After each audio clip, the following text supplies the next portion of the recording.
The desert doesn't creak like an old house. It doesn't moan like a cemetery. It doesn't rattle chains or slam doors. The desert does something worse, something cleaner. It stays quiet and makes you supply the terror yourself.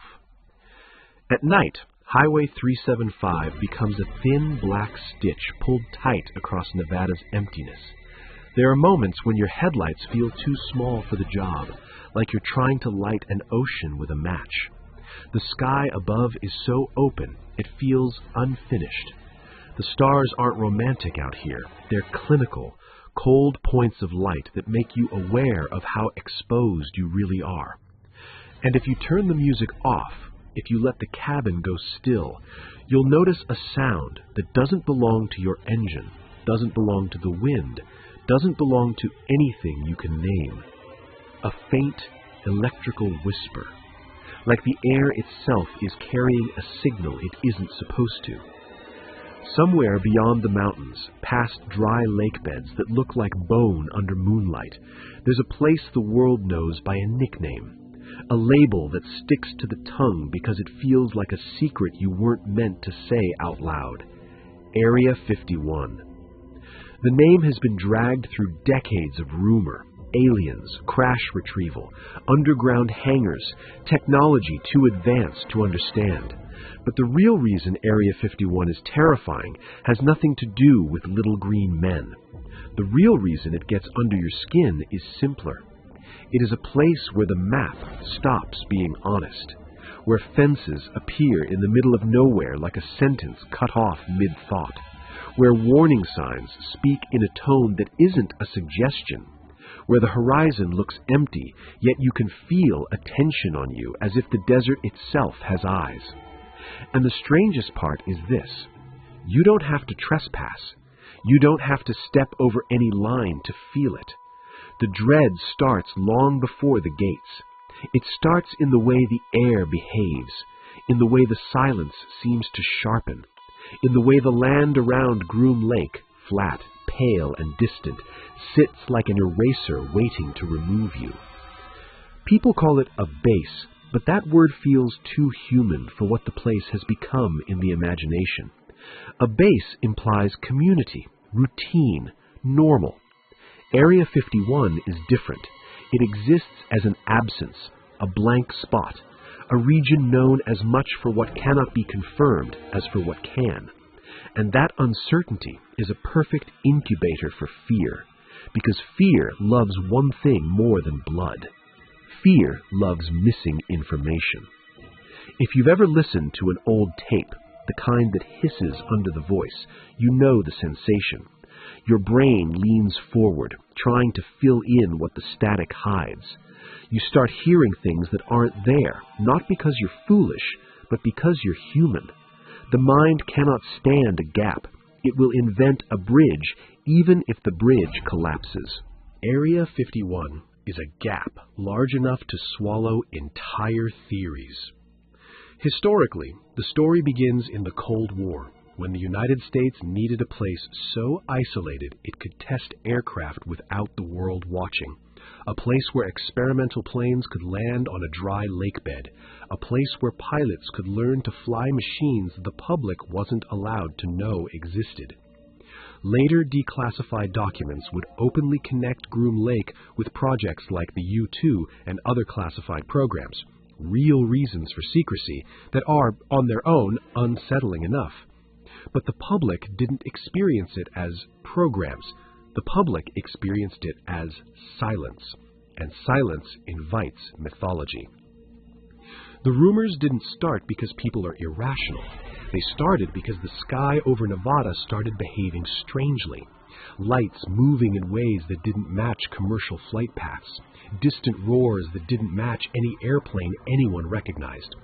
Trails across the stars that looked too fast, too sharp, too purposeful. And then the government did the one thing that turns curiosity into obsession. It refused to talk. So the desert became a screen. People projected onto it everything they feared the most. Power, secrecy, experimentation, the possibility that you could be close to something world-changing and still be treated like you don't deserve to know. In the small towns near that emptiness, places that survive on gas stations, quiet diners, weathered motels, Area 51 isn't a meme, it's weather, it's background radiation, it's a shadow thrown by something huge and unseen. Locals learn early which questions to avoid, not because they're sworn to secrecy, but because living near a vacuum teaches you not to shout into it. The vacuum doesn't answer. It just swallows your voice and lets it echo back as paranoia. And if you spend enough time listening, you'll notice the pattern. The desert doesn't give you a single dramatic moment. It gives you a slow accumulation of wrongness. A road that seems to go on longer than it should, a mile marker that feels repeated, a sense that you've passed the same hill twice even though you never turned around. A feeling that the darkness beyond your headlights isn't empty darkness, it's occupied darkness, like a room where someone is standing very still. Then there are the lights. Out on the edge of the restricted range, people report seeing moving points in the sky that don't blink like normal aircraft. They drift, pause, accelerate, cut angles that feel too crisp. Sometimes they appear low, behind the hills as if skimming the land. Sometimes they hang so long in one place you can't tell if they're airborne or mounted on a distant ridge. And the moment you reach for a phone to record, because that's what modern humans do when reality glitches, the light changes. It dims, or it moves behind a ridge, or it simply becomes indistinguishable from the stars again.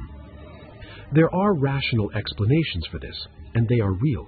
Military aircraft, flares, training exercises, perspective distortions, atmospheric conditions. But rational explanations don't soothe the nervous system when you're alone on a desert highway and the sky seems to be watching you back. Because what makes Area 51 frightening is not any one phenomenon. It's repetition. It's the frequency of reports that share the same shape. Bright lights, radio interference, strange aircraft, unmarked vehicles, a sudden feeling of being observed. And observation is the heartbeat of this place. Area 51 is not just a location, it's a culture of looking without being seen. A place built on the premise that someone can watch you, measure you, catalog you, and you will never know who. In normal life, we cope with the idea of surveillance by pretending it's abstract. Data, algorithms, cameras on street corners. But in the Nevada desert, surveillance becomes physical.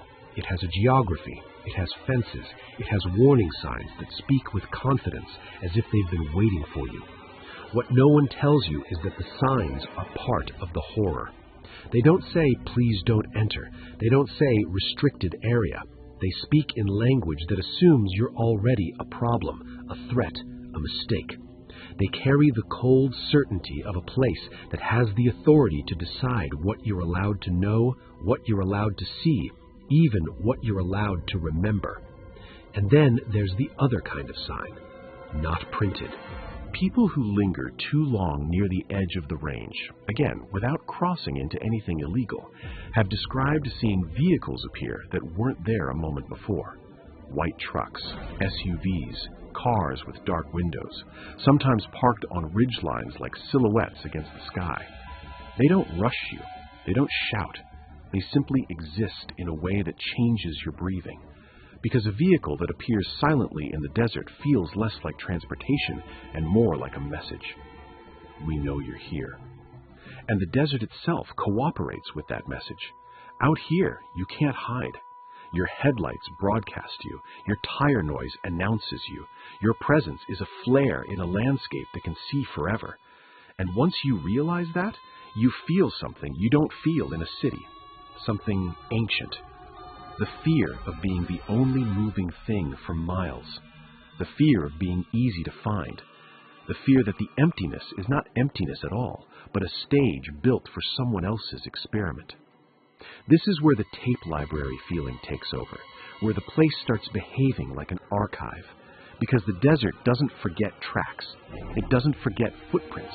It doesn't forget the taste of heat and oil and metal. Even when the wind wipes the surface clean, the land keeps the memory deeper down. The land becomes a tape spool. It records without emotion, it records without permission, and it records in ways you were never meant to play back. That's why people return. Not just UFO hunters, not just conspiracy tourists, not just thrill seekers. People return because the desert makes you feel like there's something just beneath the surface of ordinary reality. Like if you stand still long enough, you'll hear it. The hum behind the hum, the signal under the signal. And sometimes, out there, you do. There are accounts, again, reported, not confirmed, that radios behave strangely near certain stretches of empty road. Static that rises like a tide, fragments of voices that don't sound like a station, a click like a mic keying up, followed by silence that feels intentional. In modern vehicles, you might blame it on electronics, on poor reception, on the brain's tendency to pattern match. But when the static hits at the same moment the distant lights shift, your reasoning becomes less confident. Because out there, coincidence doesn't feel like coincidence. It feels like calibration. Area 51 sits inside a much larger world of restricted land, the Nevada Test and Training Range, where the U.S. military has long conducted exercises, weapons tests, and flight training. That's the factual frame, but the emotional frame is something else. The emotional frame is the sensation that you're near a nerve center, an unseen machine turning quietly in the desert, indifferent to the people who live at its edge. You can feel that machine in the way the sky sometimes roars without warning. A low, passing thunder that arrives too fast to prepare for, shakes the air, and leaves as abruptly as it came. In the day, you might spot a distant silhouette, a dark shape cutting the blue. At night, you might see nothing at all, only the sound, only the pressure wave, only the sense that something enormous just moved overhead and didn't care whether you were ready to understand it. The desert does not comfort you afterward. It simply returns to stillness, and the stillness feels like the machine holding its breath. In the popular imagination, there's always a gate, a single checkpoint, a dramatic sign that says, "This is where the secret begins." In reality, the boundary is more psychological. It's a gradient of discomfort. The farther you go into the emptiness, the more the world peels away. Cell service, streetlights, other cars, familiar landmarks, until what remains is you, your thoughts, and the sensation that you are too close to something you don't have permission to name. That sensation changes people. It makes them anthropomorphize the landscape. It makes them talk about the desert like it has intentions. It makes them interpret the simplest events, wind hitting a door, a distant vehicle, a flicker in the sky, as communication. And the desert, by refusing to answer clearly, becomes the perfect conversational partner for fear. Because fear doesn't want clarity. Fear wants almost.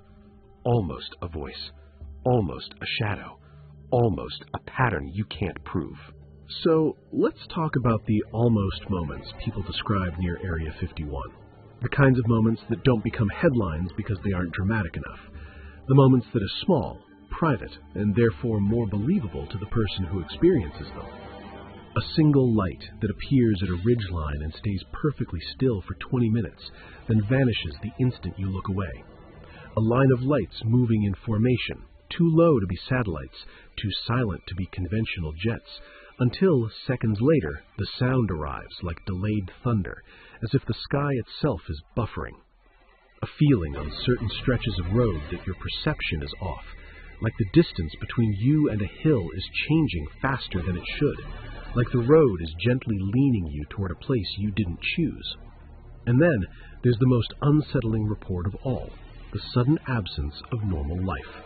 Not silence, but the wrong kind of silence. In a desert, you expect quiet, but people describe moments when even the subtle noises disappear. No insects, no wind, no distant highway sound, just a vacuum that feels staged, like someone lowered the volume on the world to hear you better. When that happens, your body does something older than logic. It listens. And in that listening, you begin to notice details you would normally ignore. The faint electrical hiss of power lines miles away, the soft crack of cooling metal in your car, the tiny squeak of your seat as you shift your weight. You become hyper-aware of your own existence. You become loud to yourself. And then, if you're unlucky, you hear something else, something that doesn't sync with your movements. A second set of sounds. A click, a soft crunch of gravel, a whisper of motion beyond the beam of your headlights. You turn your head, your pulse surges, your brain invents a shape in the darkness, and the darkness, unbothered, stays dark. That's the genius of this place. That's why the myth survives even in the face of rational history. Area 51 doesn't need aliens to be frightening. It doesn't need monsters. It only needs the human nervous system and a landscape capable of making you feel alone while you suspect you're being watched. And once you feel watched, the story is already inside you. Quick note, if you're into this kind of atmospheric file cabinet horror where the place itself is the threat, subscribe, because this is going to get stranger in a slow, quiet way that's hard to shake. Because the next layer of this story isn't about lights. It's about patterns that repeat across decades, and the way Area 51 seems to generate the same types of reports no matter who is listening. And to understand why, we have to rewind, not to UFO lore, but to the geography itself, to Groom Lake's dry, pale surface, and to the way a blank space on the map can make the world feel like it's lying to you. The lake bed is visible from above like a scar, flat, reflective, unreal, a natural runway that became an invitation to secrecy. Around it, mountains ring the basin like teeth. From a distance, the land looks peaceful, just desert and rock, but there is something psychologically violent about a place designed to be hidden while still needing to function. It is a contradiction that the mind can't solve. You know the base exists because the rumor is too loud to be pure fiction.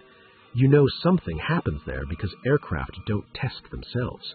And yet the official posture for so long was to treat it like a ghost. Not there, not discussable, not yours. That posture infects everything nearby. It creates an atmosphere where even normal military activity feels occult. A routine training flight becomes a paranormal sighting. A flare becomes a hovering orb. A classified aircraft becomes a triangle that glides through the night. Rationally, you can explain these things. Emotionally, you feel the larger truth. You are witnessing something you're not allowed to comprehend, and that feeling is a close cousin of supernatural dread.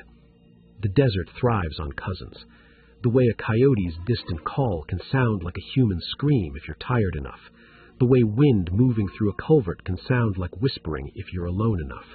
The way your own reflection in the windshield can look like another face if you're scared enough. Area 51 doesn't create monsters.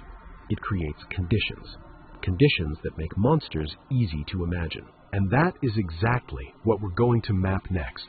The specific conditions people consistently describe: roads that feel wrong, skies that feel monitored, nights that feel edited, and the handful of incidents that turned this place from a classified testing site into a modern myth that refuses to die. Because once a myth attaches itself to a location, the location starts behaving differently in the mind. It becomes charged. It becomes anticipatory. It becomes the kind of place where you're never fully certain you're alone, even when the desert is empty. And that uncertainty is where the real haunting begins. Where the real haunting begins. Because once a place becomes charged in the collective mind, it doesn't matter what's physically there. It matters what the location does to the people who approach it. Area 51 is one of the rare sites in modern America that can trigger dread without a single supernatural claim. Not because it's cursed, because it's managed. It's curated secrecy turned into geography. To understand the fear, you have to understand the shape of the land around it. Groom Lake sits out there like a pale, flat wound, a dry lake bed that looks smooth from a distance, almost artificial, like someone poured white dust into a basin and leveled it with a blade. Mountains ring it like a locked jaw. The sky above it is hard and clear on most nights. the kind of clarity that makes distance deceptive.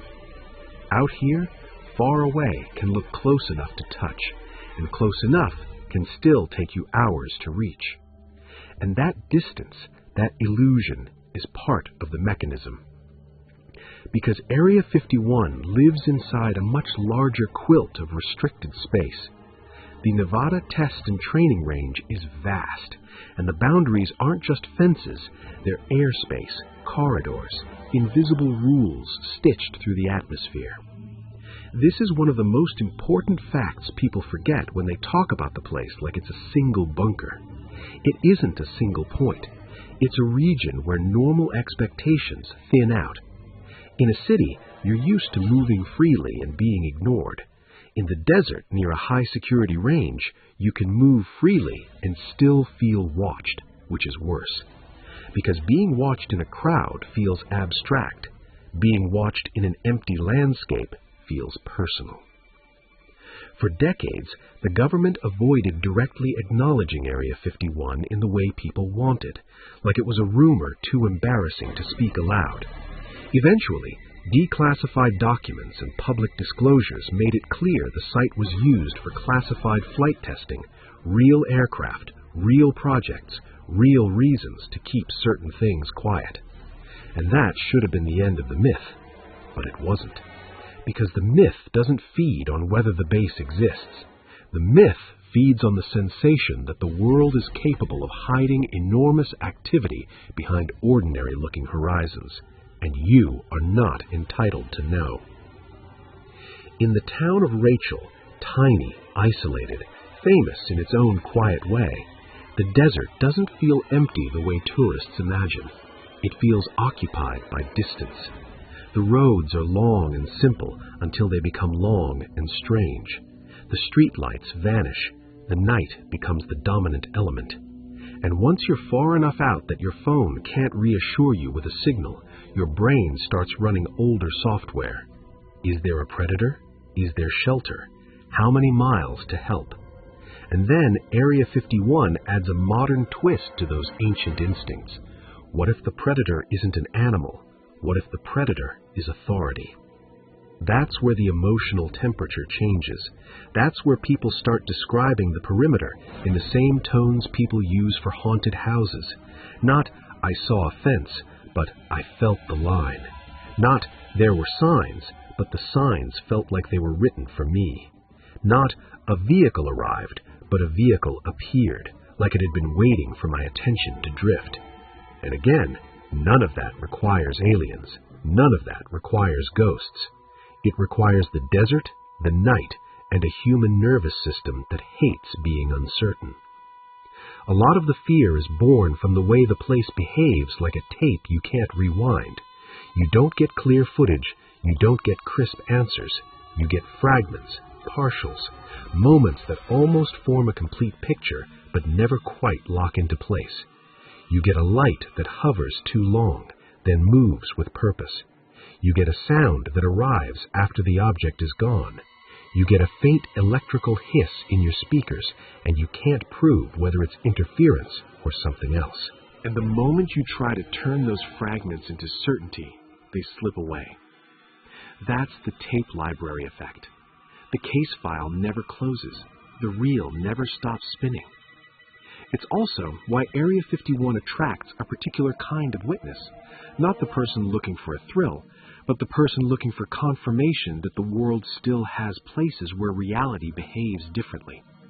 A lot of them come with cameras and tripods and patience. They come with the posture of scientists. They sit in the desert like they're waiting for nature to reveal itself. And sometimes they describe something so subtle that it sounds almost ridiculous until you picture it happening to you in the wrong kind of silence. A faint line in the sky that isn't a contrail, isn't a cloud, isn't a star, just a seam, like the night has been stitched. A moving point of light that doesn't blink the way aircraft do, drifting behind a ridge and reappearing in a different place without any obvious arc connecting the two positions, as if it traveled in a straight line you couldn't see.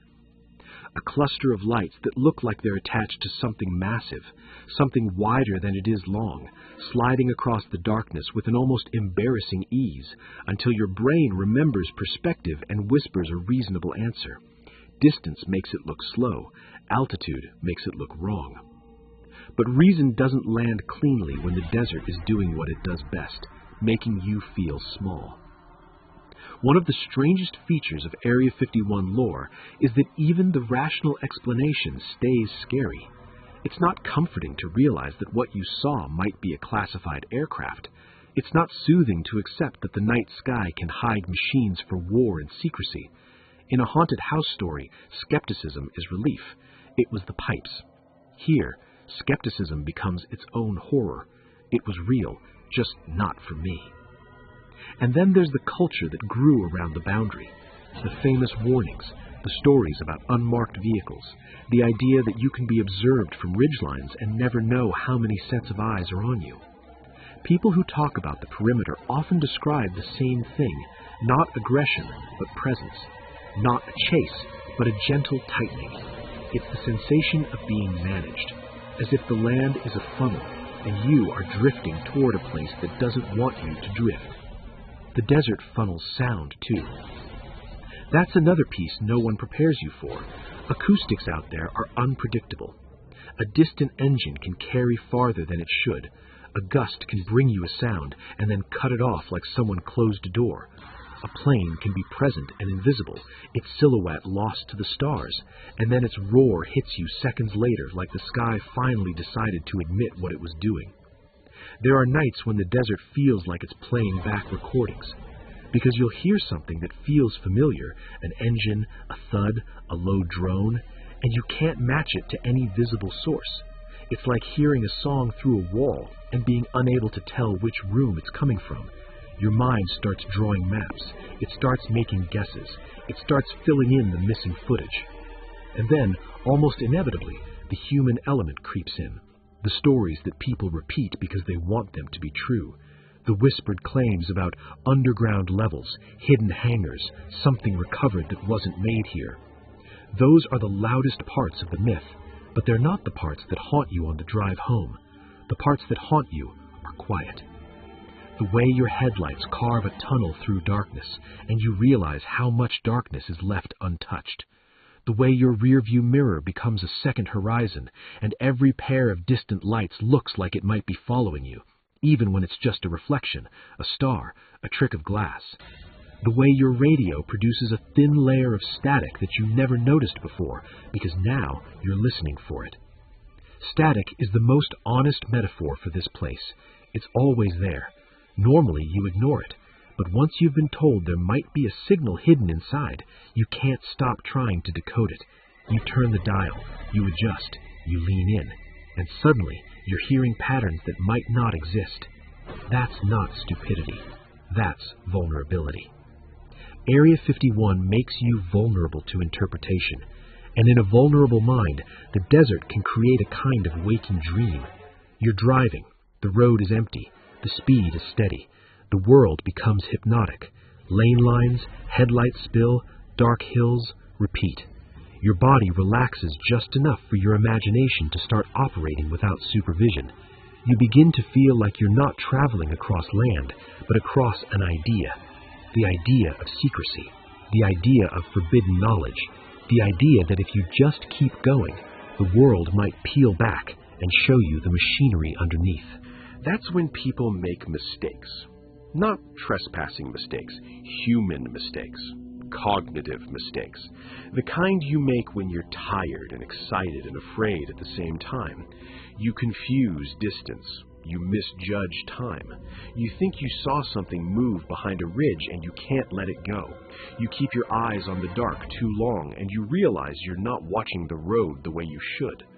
The desert doesn't need to harm you. It only needs to let you harm yourself with distraction. And then, somewhere in the middle of all that, the desert produces a moment that feels like a response. Not a dramatic response, not a UFO landing. A small correction, like the place heard your thoughts and decided to tighten the atmosphere. The insects go silent, or the wind stops, or your car's interior suddenly feels too warm, too sealed, like you're breathing recycled air, or your phone, which has been dead quiet, lights up with a notification that cannot be delivered, then goes blank again. These are normal things. They can all be explained. But the emotional timing is what breaks you. They happen exactly when you're leaning forward inside your own fear, exactly when the story in your mind is becoming detailed enough to scare you. It's as if the location has learned how to interact with you using coincidence. And coincidence is the most effective haunting tool in the world, because you can't argue with it. You can't prove it's intentional. You can't disprove it either. So you hold it in your mind, and it grows. This is why Area 51 isn't just a physical place. It's a feedback loop. People bring expectation, the desert supplies ambiguity. Ambiguity makes the expectation stronger. Stronger expectation makes normal events feel meaningful. And the more meaningful they feel, the more the myth feeds. The myth fed so well that at one point it spilled into mainstream internet culture. People joking, daring each other, fantasizing about storming the base, as if secrecy could be breached by enthusiasm. And the joke worked because it touched a real hunger, the desire to force the world to explain itself. But the desert doesn't explain. It absorbs. It is the ultimate filing cabinet, and its folders are made of miles. What happens when you drive home after a night near that range isn't relief, it's residue. You bring the atmosphere with you. You notice the hum in your refrigerator more than you used to. You notice the flicker of your hallway light and your mind jumps, not to a ghost, but to the concept of surveillance. You notice a plane crossing the sky and you wonder what else is up there that doesn't file flight plans the way the rest of us do. And you start thinking the thought that has kept Area 51 alive for generations. If this much can be hidden in plain sight, what else is hidden? That thought is a doorway, not to aliens necessarily, to paranoia, to fascination, to the deep quiet dread that the world is bigger and stranger than it has any right to be. In a traditional haunting, the building is the container.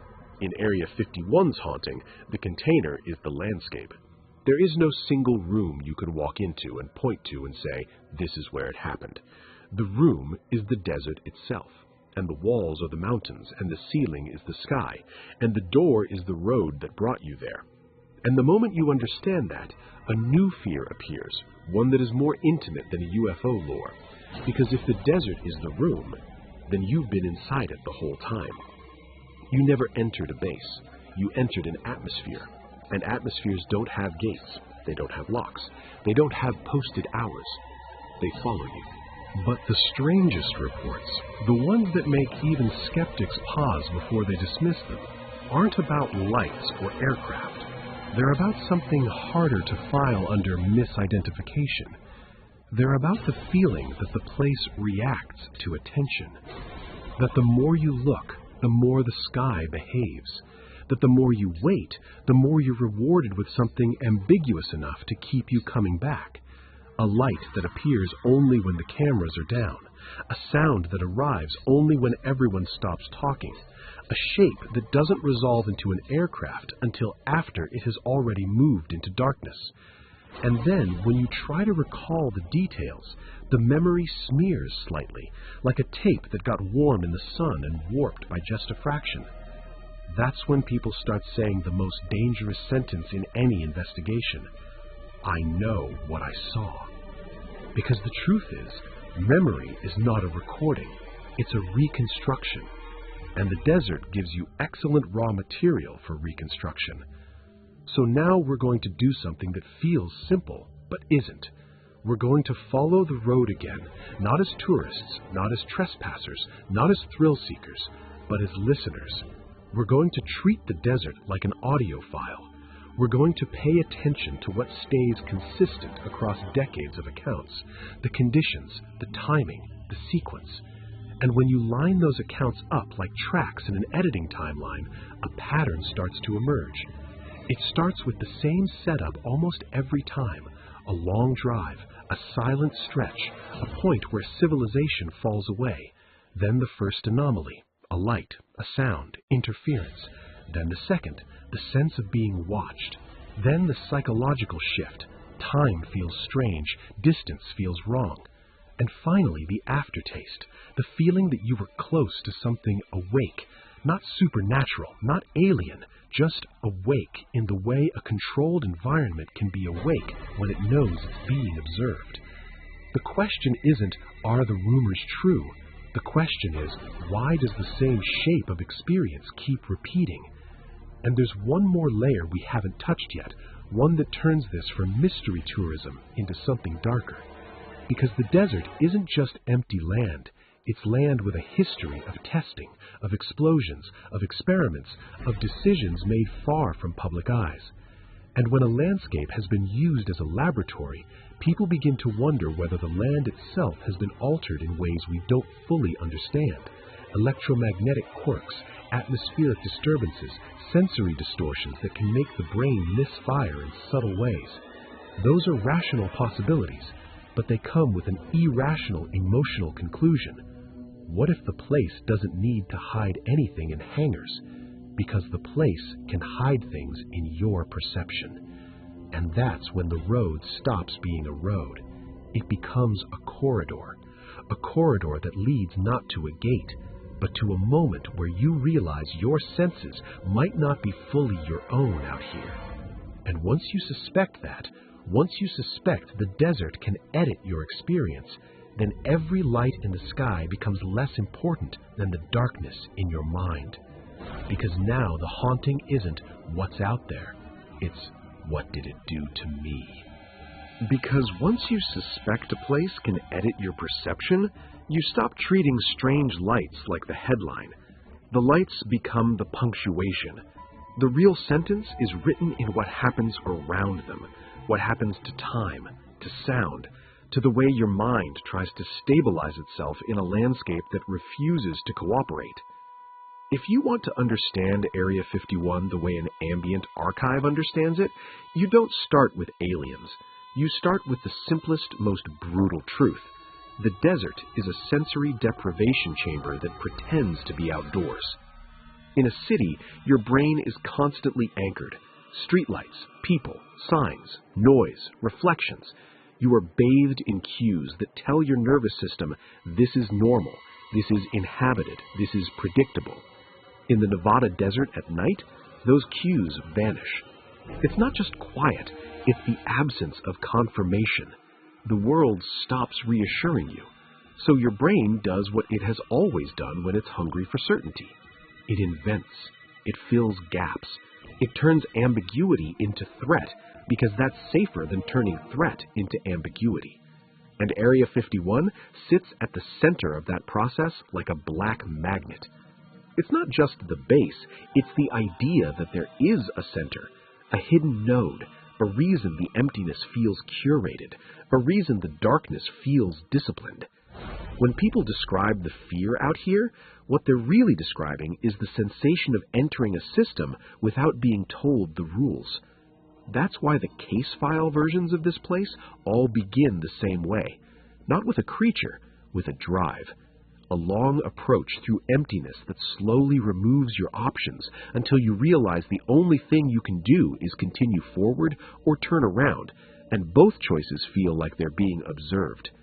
There's a moment out on those roads when your headlights become a kind of confession. They say, I am here. They say, I am moving. They say, I don't belong in this silence. And then the land answers, not dramatically, not violently, but with a correction. The atmosphere tightens. The night feels slightly managed, like you've entered the range of something that notices. This is where the reports start changing shape. Not, I saw a craft, but I felt watched before I saw anything. Not, the sky was strange, but the sky became quiet, like it was waiting. Not, my radio got static, but my radio static sounded like it had structure. You can dismiss those as subjective. You can say correctly that fear makes humans poetic. But if enough unrelated people describe the same emotional sequence, watched, then quiet, then anomaly, poetry becomes pattern. And pattern, in a place built on secrecy, becomes a problem. So let's treat it like an archive. Imagine a drawer.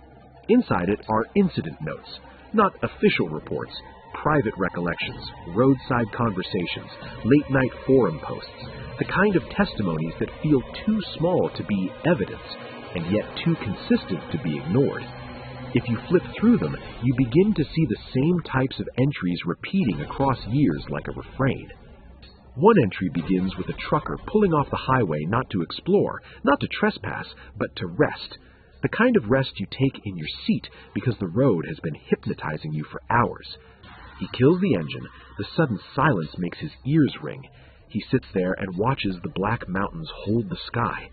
Then he notices a pale light on a ridge he didn't register before. Not flashing, not moving, just present. He thinks it's a tower. He thinks it's a distant house. But as he keeps staring, the light seems to drift.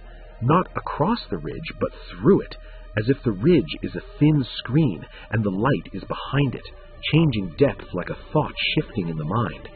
He reaches for his phone, not to film, just to check the time. The screen flickers, then returns, and in that flicker he loses the light. When his eyes return to the ridge, it's gone. The trucker tells himself he blinked wrong. He tells himself the angle changed. He tells himself it was never there. But when he starts the engine again, his radio wakes up with a burst of static that sounds for half a second like someone keyed a mic and decided not to speak.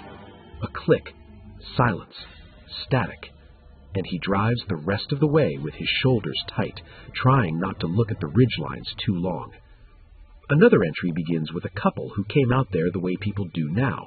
Curiosity, bucket list, the hunger to be close to a forbidden thing. They don't cross fences, they don't touch gates. They pull off at a legal viewpoint, stay near their vehicle, and watch the sky like it's a stage. For an hour, nothing happens.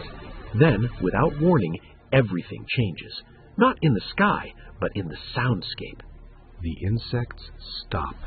The wind calms. Even their own voices feel too loud, like they're talking inside a church. And then the lights appear.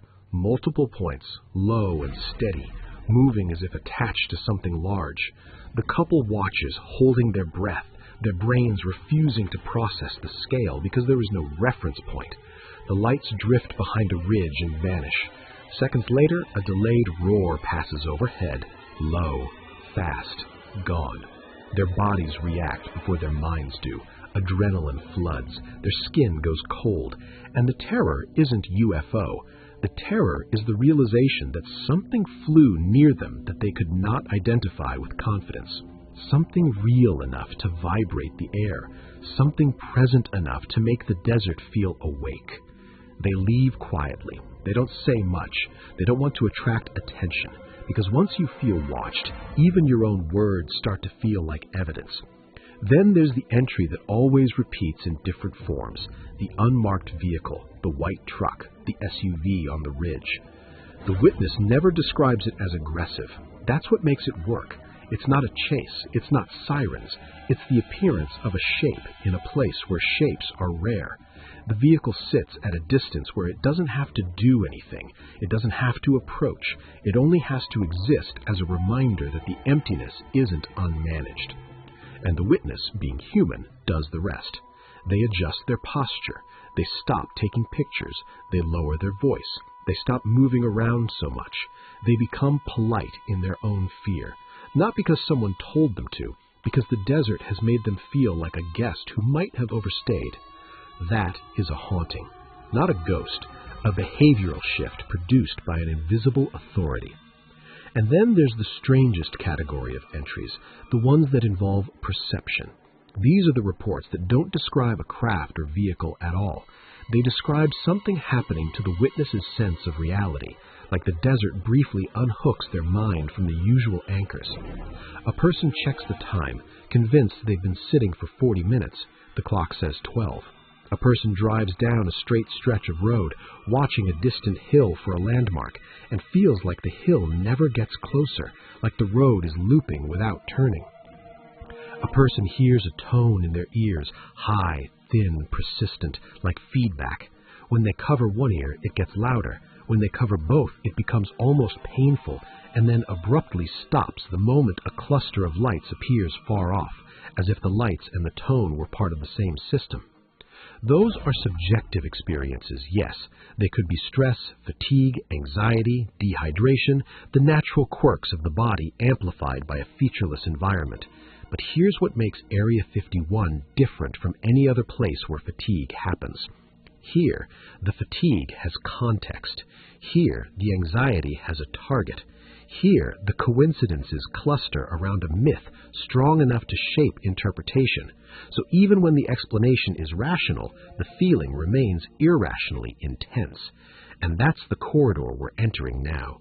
The corridor where the logical explanations become part of the horror, because they suggest a world where advanced systems operate near you without your consent. Where secrecy isn't a story, it's infrastructure.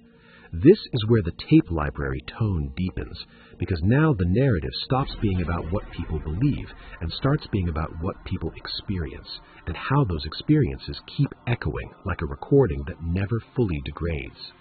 There's a specific stretch of fear that happens out here that people rarely describe directly, because it sounds too dramatic when said out loud, but it shows up between the lines of almost every account. It's the feeling that the night is listening. Not someone, not something. The night, the atmosphere, the space itself. You can be alone, legally, harmlessly, quietly, standing beside your car with your hands in your pockets, and the desert will make you feel like you're standing in front of a one-way mirror. You'll feel your own presence as if it's being evaluated. And when that evaluation feeling settles in your chest, you stop making normal decisions. You start making ritual decisions. You stand in the same spot. You don't walk too far from your vehicle. You keep your keys in your hand. You check your mirrors not because you saw anything, because you're trying to prove to your body that you are still in control. This is how the place turns people into believers without ever showing them a UFO. It teaches their nervous system a new religion, the religion of being observed. And the most disturbing thing about that religion is how quickly it installs itself. You don't need days, you need minutes. This brings us to the beginning of what witnesses often describe as the threshold event, the moment where the atmosphere changes enough that your body reacts like you stepped into a different room. It usually begins with a sound, not a loud sound, a subtle change in the sound texture. A low hum that seems to rise out of the ground, a faint vibration you feel in your feet more than you hear, or paradoxically, the sudden removal of sound, like someone pressed mute on the desert. Then your vision starts doing its own strange work. The ridgelines look too crisp, the stars look too close, the darkness between hills feels deep in a way that feels physical. Your headlights illuminate dust in the air that wasn't there a second ago, and the dust looks like tiny floating flakes, like ash. You turn your head and see a brief glint, just a glint, on a distant slope, like glass catching moonlight. You stare. The glint vanishes. You blink. It returns in a different place.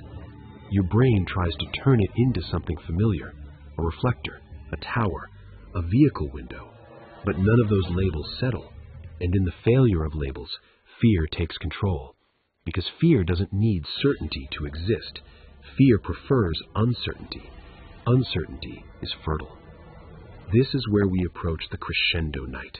Not a single famous incident you can fact-check in a newspaper, a composite of how these nights unfold when you string enough accounts together and listen for their common rhythm. The night begins normal. That's important. It begins with the mundane, the drive, the roadside pull-off, the quiet conversation, the feeling that nothing is happening. The desert lets you get comfortable. It lets you settle into boredom. Boredom is a trap, because boredom lowers your guard. Then, around the time you start thinking about leaving, when your phone battery is low, when your coffee is cold, when your excitement has thinned into mild embarrassment, that's when the first anomaly appears. A single light far off, low on the horizon, moving slowly. You watch it. You try not to overreact. You tell yourself it's an aircraft. You tell yourself it's a satellite. You tell yourself it's a trick of distance. But then another light appears to the left of it, then another to the right. Then the lights align in a way that feels too tidy. Your stomach tightens, because tidy patterns in the sky don't feel natural. They feel made. And if something is made, it implies a maker. You continue watching. The lights drift. They pause. And then, this is the moment that shows up again and again. The lights move behind a ridge and vanish, as if they were never there. You wait for them to reappear. They don't. The sky remains blank.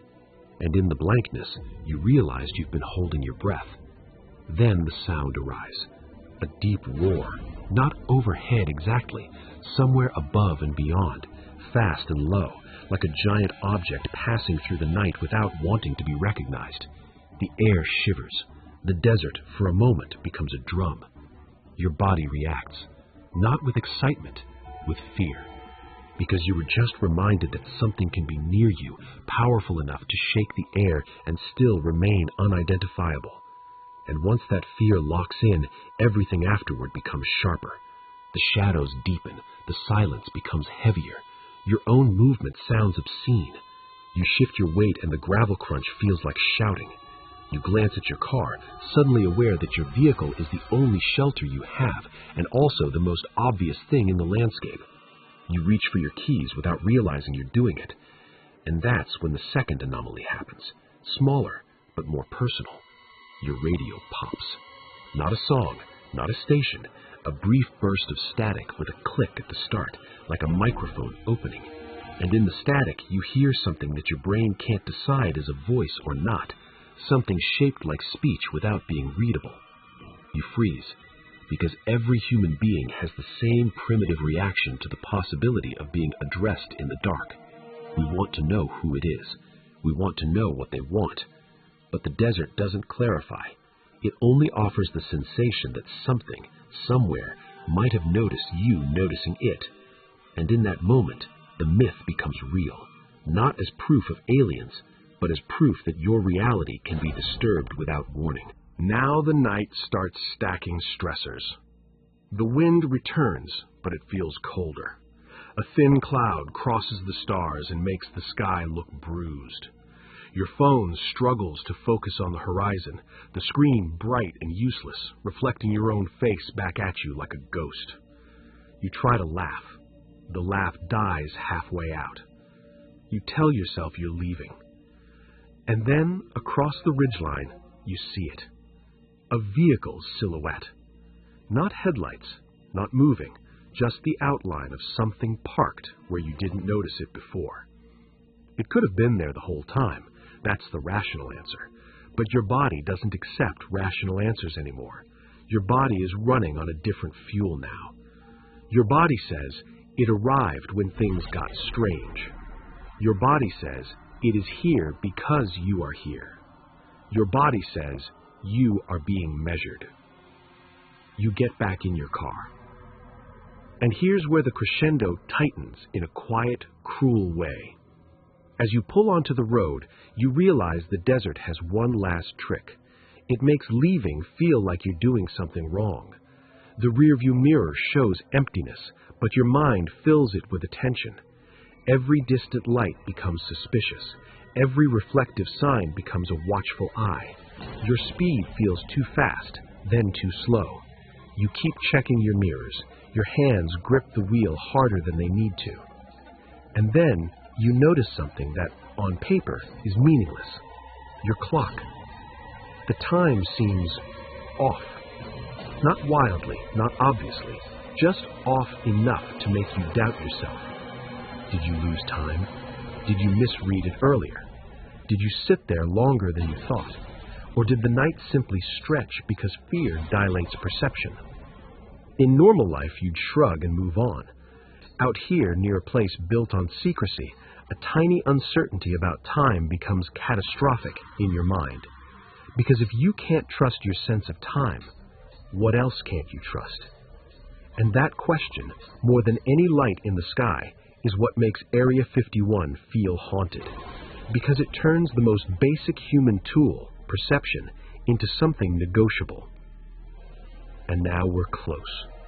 Close to the part of the archive where the entries stop being strange and start being genuinely oppressive. Where multiple anomalies pile up in a single night until the witness stops trying to identify what they're seeing and starts trying to survive the feeling of being inside a system they don't understand. We're going to go there next. Not to trespass, not to reveal secrets, to follow the pattern to its end. To the night where the silence becomes so complete it feels engineered. To the night where the sky behaves like a screen. To the night where the desert stops feeling like a landscape and starts feeling like a room. A room. It starts before you arrive, the way all real dread starts, quietly, inside your body, before it ever becomes a story you can tell. The drive out is long enough to erase your sense of normal. Civilization drains away in stages. Last gas station, last street light, last cluster of homes, last familiar horizon. Then it's just road and sky, and the constant low agreement between your engine and the night. You don't realize how much noise you live inside every day until you leave it behind. Out here, the absence of noise is so complete it feels unnatural, like someone designed the silence with intention. That's the first sign. Not lights, not vehicles, silence. And the silence isn't empty, it's pressurized. It sits on your ears the way deep water sits on your lungs. You find yourself swallowing more often, like your throat is trying to do the job your brain forgot how to do. Keep you calm. You pull off at a legal turnout, not because you're hunting a fence, because you're tired, because the night is wide, because you want to look at the sky near the most famous blank spot in America and see if your instincts were lying to you. You step out. The air hits different, cooler than it should be, even in the desert. It smells like dry rock and dust and something faintly metallic, like heat baked into old machinery. The ground beneath your shoes is gravel and hardpack, and the sound of your footsteps feels too sharp. Every crunch is an announcement. Every breath feels like it carries farther than it should. You stand beside your car, keeping it close out of habit. The car is more than transportation right now. It's a boundary, a tiny room you can return to if the desert becomes too big. You look toward the ridgelines. The mountains are black shapes cut out of a darker sky. You look for the glow you've seen in other people's videos, the distant, persistent suggestion of activity. At first, you see nothing. That should be comforting. It isn't, because in places like this, nothing feels like a posture, like the landscape is holding still. Minutes pass. You start to relax in the wrong way. Your body becomes bored. Your mind begins to wander. You think about the mythology, the decades of stories, the way the name Area 51 has become its own genre. You think about how secrecy always creates a second world around itself, a shadow world built from guesses. And then you notice something. A light on the horizon. Low, steady, far enough away to be uncertain. It doesn't blink. It doesn't behave like a plane. It looks almost too calm to be real, like a pin stuck into the darkness. You stare. Nothing else happens.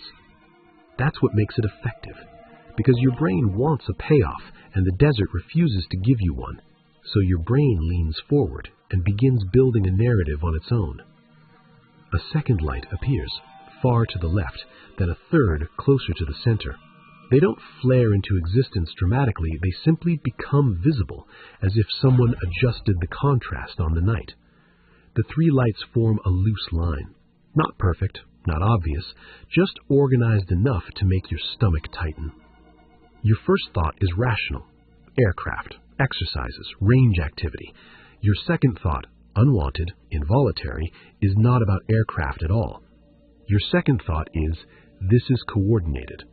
Coordination implies someone is watching the same sky you're watching, someone with a plan, someone with a reason. The lights drift, slowly, smoothly, not like lanterns, not like fireflies, like instruments. You reach for your phone, mostly to prove to yourself this isn't imagination. The screen flares bright in your hand and ruins your night vision instantly. You curse under your breath. You lower the phone. The lights are still there, but now you can't judge their shape as well. You raise the phone again, trying to focus, and the camera does what cameras do in the dark. It lies. It turns the lights into blobs. It hunts for focus like a confused animal. And in the moment you look down to tap the screen, it happens. The insects stop. Not gradually, not like the temperature changed, like a switch. The desert goes so still you can hear your clothing shift against your skin. That silence, pure, sudden, hits you in the chest. Because silence like that doesn't feel natural. It feels observational. As if the world lowered its own volume to listen for your reaction. You look up. The lights are gone. Not faded, not moved. Gone, as if they were never there. Your brain flashes through explanations. Ridgeline blocked them, angle changed, clouds, distance, misperception. And all of those are possible, but your nervous system doesn't care what's possible. Your nervous system only cares what happened. And what happened is, the sky showed you something structured, then took it away at the exact moment the desert went quiet. You take a step back toward your car without thinking. Gravel crunches, the sound feels indecently loud. You glance around, suddenly aware of the blackness beyond your headlights. You can't see more than a few feet into the open desert before the dark becomes absolute. In a forest, darkness feels like cover. In the desert, darkness feels like exposure, because there's nowhere to hide. And then the sound arrives. A low roar, distant at first, then swelling quickly, like something massive cutting through air at speed. You don't see it, the sky stays blank, but the sound is real enough to make your ribcage vibrate. A pressure wave passes, your skin prickles. The roar is gone almost as soon as it appears, like the night swallowed it. The world returns to stillness. The insects do not return. You realize you've been holding your breath again. You exhale slowly, trying to calm your body. You tell yourself this is normal military activity. You tell yourself this is a range. You tell yourself you are not special, not important, not being watched. But your body has already learned something it won't unlearn easily. Something moved near you that you could not visually confirm. And when humans can't confirm, they imagine. You get into your car. You close the door. The interior suddenly feels too small, like you just climbed into a coffin of glass and plastic. The dashboard glow makes your face appear in the windshield, pale, floating, not quite your own. You start the engine, partly for comfort, partly to feel like you're doing something proactive. The radio comes on. Static. Not a station, not music. Static with a thin, high edge that makes your teeth feel slightly wrong. You turn the knob. The static shifts but doesn't disappear. You try another band. It's worse. You turn it off. The cabin becomes silent except for the engine, and now you hear how alone you are. You sit for a moment, deciding whether to leave or wait. Your curiosity pushes forward. Your fear pulls back. That tug of war is the second trap of Area 51. It makes you negotiate with yourself in an environment where you don't trust your own perception. You decide to wait a little longer, just a few minutes, just to see if the lights return. Minutes stretch. Then, very slowly, the desert returns to motion. The insects start again, but not with their old casual rhythm. It's softer, thinner, like they're cautious too. A faint breeze touches the car and makes the door seal creak, and on the ridgeline, farther right now, as if the sky shifted positions, one light appears again, then another, then a third. You keep your eyes on them and refuse to look down, refuse to blink too long. You don't reach for your phone. You don't want to jinx it. You don't want to break whatever fragile connection exists between your attention and the phenomenon. The three lights move in a way that makes your skin go cold. They don't drift like aircraft. They reposition. A slow slide, a pause, then a sudden change that feels like a correction, like something adjusting to remain outside your ability to categorize it. And then, this is where the night turns from strange to oppressive. Something else happens at the same time. Your interior mirror catches a faint glow behind you. Not headlights, too high, too distant. a pale wash against the rear glass, like someone in the darkness turned on a dim lamp and aimed it at you. You turn your head to look out the back. Nothing. You look back at the mirror. The glow is still there. Your heartbeat speeds up, but you keep your hands on the wheel, forcing yourself to stay rational. Mirrors can reflect strange things at night. The dashboard can bounce light. The sky can confuse angles. You remind yourself of all of this. Then the glow brightens just slightly, and the static returns, even though the radio is off. Not from the speakers, from somewhere else, from the cabin itself. A faint electrical hiss, like the car's circuitry is picking up an interference field you can't hear directly. You strain to locate it. You turn your head, listening like an animal. And in that moment, the desert outside goes quiet again. The insects stop. The wind stops. Even the engine seems loud and wrong. Silence snaps into place like a lid. Your scalp prickles. Your eyes water slightly, not from emotion, but from the sudden sense of being too aware. Your body feels like it's waiting for an impact. And then, through the speaker system, even though the radio is off, you hear a click, a clean click, like a microphone opening.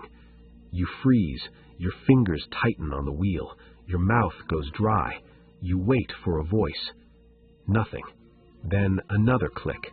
Then a thin, low tone that rises for half a second and drops away. You tell yourself electrical glitch, interference, wiring. You tell yourself modern cars do weird things. You tell yourself you are tired and primed and you want a story. But you can't ignore the timing. The clicks happen when the desert goes silent. The clicks happen when the lights reposition. The clicks happen when the glow appears behind you. And the feeling that enters your chest is not aliens. It's the feeling of being handled. Like your presence is a variable in someone else's environment, like the night is running a test. Now you do what people always do at the edge of fear. You try to take control with motion. You put the car in gear. You start to roll forward, slowly, keeping your speed low so you don't miss anything. The moment you move, the glow behind you changes, not brighter, sharper, like the angle adjusted to keep you lit. You check your mirrors again. Still nothing visible, just that pale wash. You accelerate a little. The wash remains. You slow down. It remains. Your pulse begins to thump in your throat because you're realizing something simple and terrifying. Whatever that light is, it's not behaving like a normal car behind you. You keep driving. The road stretches out like a black ribbon. The ridgelines shift as you move, revealing new pockets of darkness. The sky above is too big. Your headlights feel pathetic again. And then the lights in the sky vanish, again, at the exact moment your car passes a certain point on the road, as if you crossed an invisible threshold, as if the night decided that's enough. The insects do not return this time. The cabin feels sealed, airless, like the desert outside is pressing in. You roll your window down an inch just to break the claustrophobia. Cold air knifes in, dry and sharp, and with it comes a sound you didn't notice before. A faint hum, not wind, not tire noise, a low-frequency vibration that feels like it's coming from the ground itself. It's so subtle you could convince yourself it's engine resonance, except it wasn't there earlier. It rises now like a distant generator. You drive another mile. The hum grows stronger. You glance at the dashboard clock and feel a tiny shock of confusion. The numbers don't look wrong, but they feel wrong, like you missed a step in time and your mind is trying to catch up. You blink hard and focus on the road again. That's when the desert does its cruelest trick. A reflective sign appears ahead. Road information, normal, harmless. It flashes back your headlights for a split second. In that flash, you see something in the rearview mirror that doesn't make sense. Not a vehicle, a shape, tall and narrow, standing where the glow has been coming from, a vertical smear of darkness against darkness, like a person-shaped absence. You jerk your head to look back. Nothing. You look at the mirror again. Nothing. Your breathing becomes shallow. Your hands start sweating. You realize you're no longer trying to identify lights or aircraft. You're trying to stop your own mind from snapping into panic. And you can't.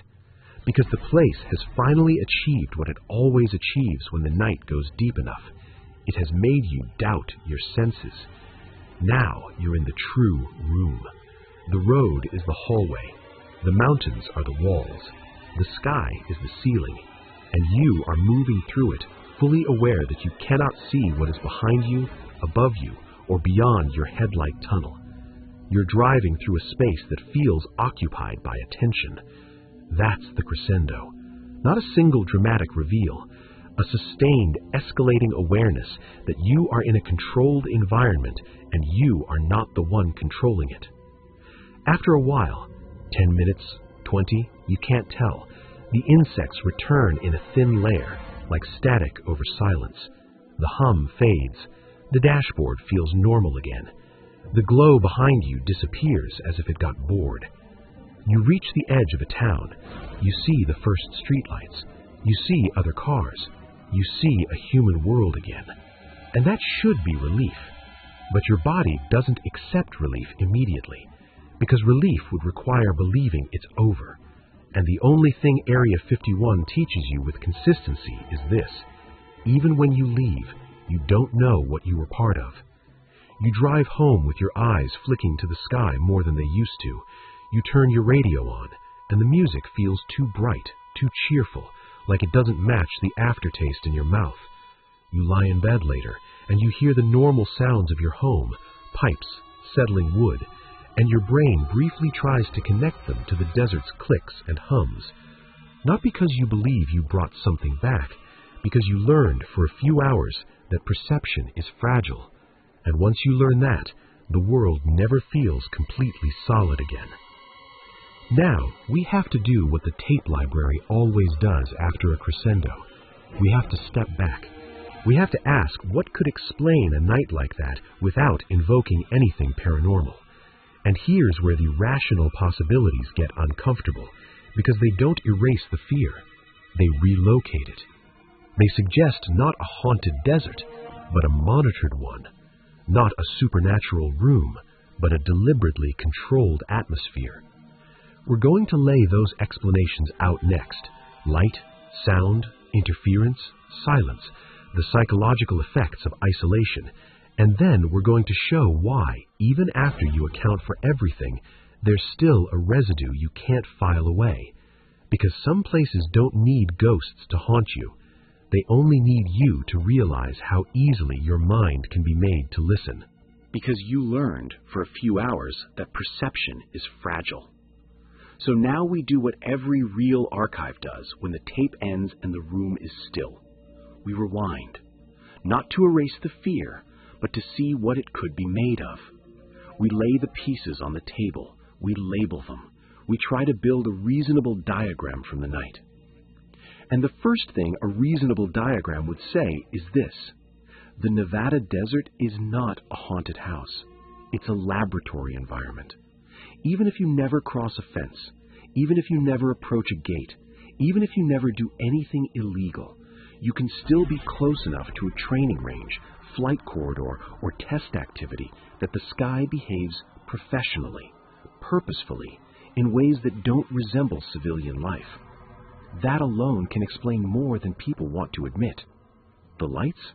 There are ordinary explanations that sound boring until you picture them in darkness.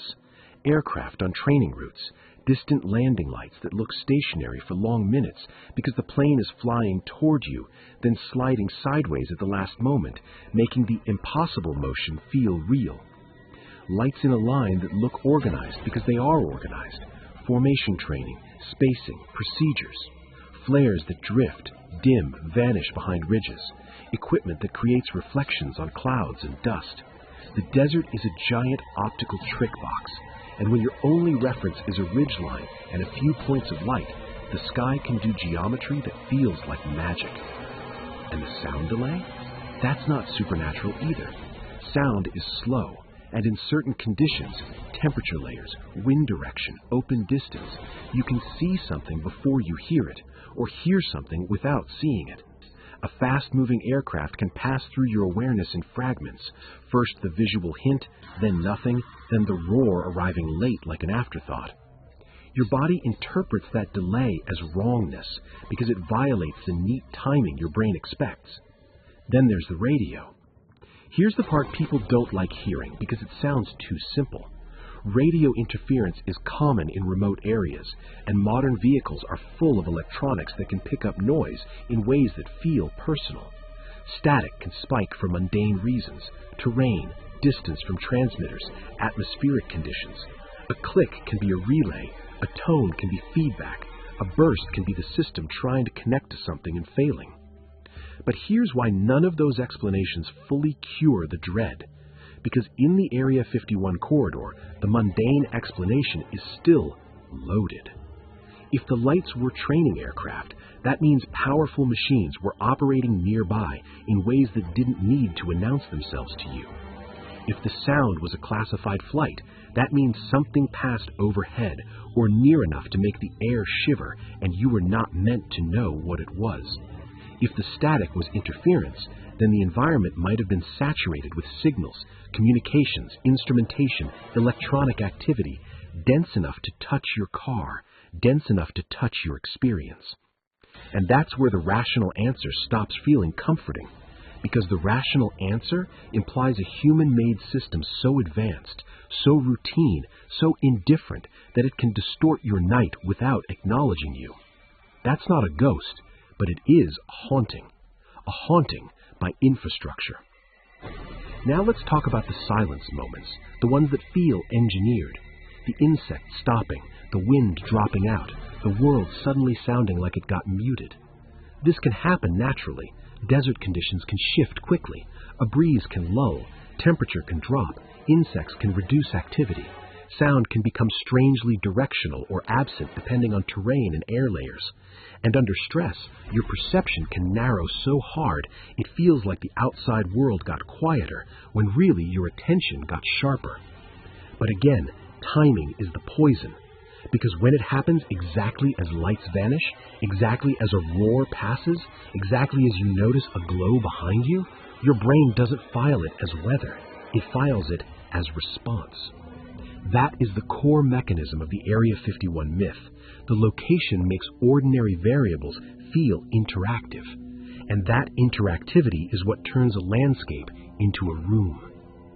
Now the hardest piece, the sensation that time was off. Time distortion is one of the most common effects of monotonous travel, fatigue, anxiety, and environmental deprivation. When you drive long, dark roads, your brain's internal clock can drift. When you're stressed, your sense of duration can expand or compress. When you're hypervigilant, minutes can feel like hours. When you're bored, hours can vanish. If you're tired enough, you can lose micro-slices of attention without recognizing it. And in a normal place, you'd shrug that off. Out here, it becomes existential. Because out here, time isn't just time. Time is the difference between this is a story and this is evidence. If you don't trust your timekeeping, you don't trust your sequencing. If you don't trust your sequencing, you don't trust your memory. If you don't trust your memory, then the night can't be proven or disproven, which means the night remains alive. It keeps breathing inside you.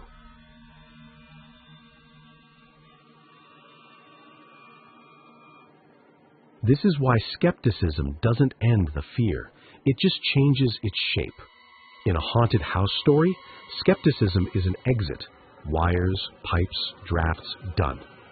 In the Area 51 story, skepticism is another locked door with a sign that says, you were near something real.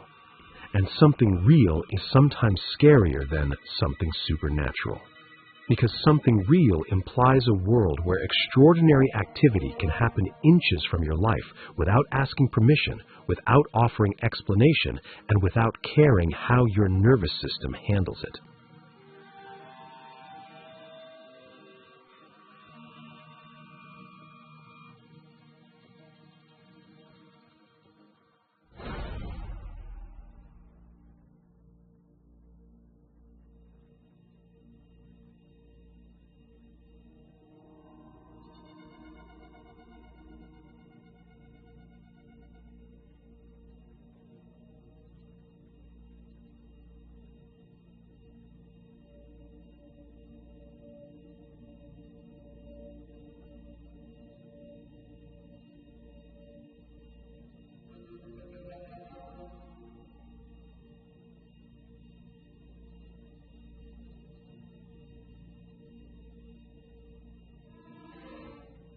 The myth of Area 51 survives because it is a machine that makes myths easy.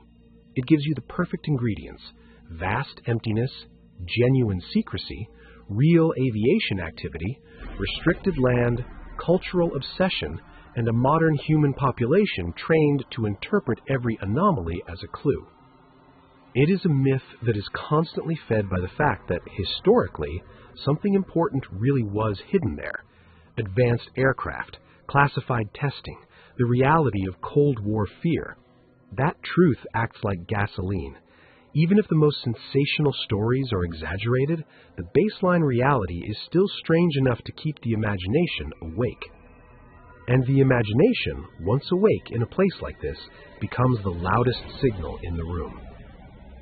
So the tape library file ends the way it has to end, with a question that isn't rhetorical. If you accept the rational explanations, you're left with a world where the desert around Area 51 is simply a frontier of human technology and secrecy. Aircraft you can't identify, signals you can't decode, monitoring you can't confirm, schedules you'll never see.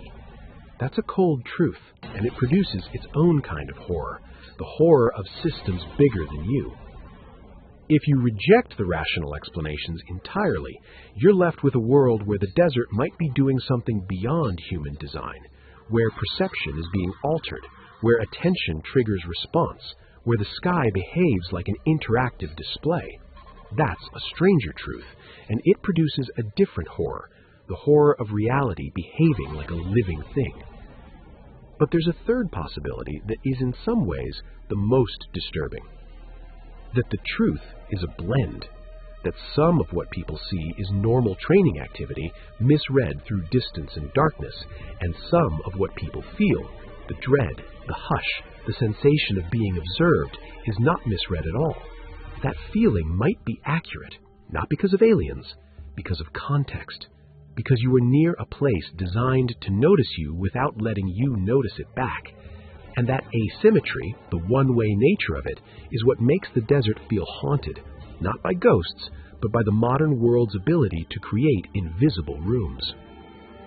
So here's how the file closes.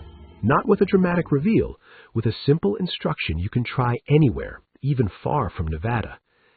Stand outside at night. Turn everything off. No music, no scrolling, no bright screen. Let the air settle. Let the insects speak. Let the world be normal. Then ask yourself, quietly, how fast normal would break if a single light on the horizon moved in a way you couldn't name. Ask yourself how quickly your brain would start inventing bridges over missing information. Ask yourself how easily a place could become a room, because that's what Area 51 teaches, regardless of what you believe is hidden behind its fences. The world doesn't have to show you a monster to make you afraid. It only has to show you a gap. And once you stare into a gap long enough, you begin to feel something staring back. Not because the desert is alive, because you are, and your mind will never stop trying to complete the picture.